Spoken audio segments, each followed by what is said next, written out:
காரைக்குடியில் முதலமைச்சர் மு க ஸ்டாலின் மக்களை சந்தித்து வருகிறார். நேரலை காட்சிகளை பார்க்கலாம்.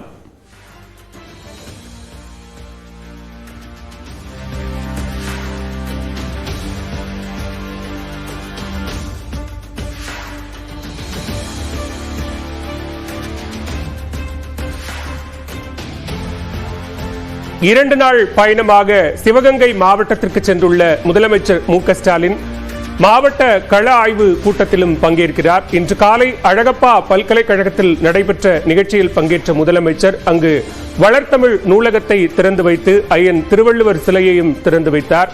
இந்நிலையில் தற்போது காரைக்குடியில் ரோட் ஷோ மூலமாக மக்களை சந்திக்கக்கூடிய நிகழ்வில் முதலமைச்சர் மு க ஸ்டாலின் பங்கேற்றிருக்கிறார். இது தொடர்பான கூடுதல் விவரங்களோடு இணைகிறார் செய்தியாளர் முத்துராமலிங்கம்.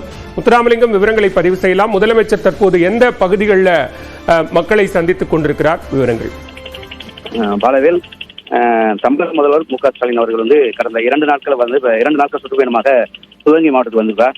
தற்பொழுது காரைக்குடியில் அழகப்பா பல்கலைக்கழகத்தில் இருந்து கல்லூரி சாலையில் அவர் தனது வாகன ரோட் ஷோ பயணத்தை மேற்கொண்டு தற்பொழுது பொதுமக்களையும் மற்றும் கட்சி தொண்டர்கள், நிர்வாகிகள் மற்றும் எல்லாத்தையும் பார்த்து வருகிறார். மேலும் இந்த ரோட் ஷோங்கிறது சாயந்தரம் ஒரு மாலை ஒரு 5:20 மணிக்கு மணிகள் தொடங்கி தற்பொழுது சாலையின் இருபுறங்களிலும் இருந்த பொதுமக்கள் மற்றும் தொண்டர்கள், கட்சி நிர்வாகிகள் பார்த்து உற்சாகத்துடன் அவர்கள் பொதுமக்களும் வரவேற்பு வருகின்றனர்.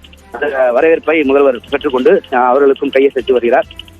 தொடர்ந்து இப்ப அந்த இதுல இருந்து நேர ஆரியபவன் வழியாக சட்டமன்ற உறுப்பினர் அலுவலகம் மற்றும் தேவசிலை வழியாக மாலை 6 மணிக்கு மேல் நடைபெறும் கட்சி நிர்வாகிகள் ஆலோசனை கூட்டத்திற்கான திருமண மண்டபத்திற்கு அந்த மண்டபத்திற்கு சென்று கொண்டிருக்கிறார். பாலவேல், காரைக்குடியில் தற்போது மக்கள் சந்திப்பில் ஈடுபட்டிருக்கிறார் முதலமைச்சர் மு க ஸ்டாலின். சாலையில் இருக்கக்கூடிய ஏராளமான கல்லூரி மாணவ மாணவிகள் மற்றும் பொதுமக்கள் உள்ளிட்டோர் முதலமைச்சருடன் செல்ஃபி எடுக்கக்கூடிய காட்சிகளையும் பார்க்கிறோம். விவரங்களை பதிவு செய்தமைக்கு நன்றி முத்துராமலிங்கம்.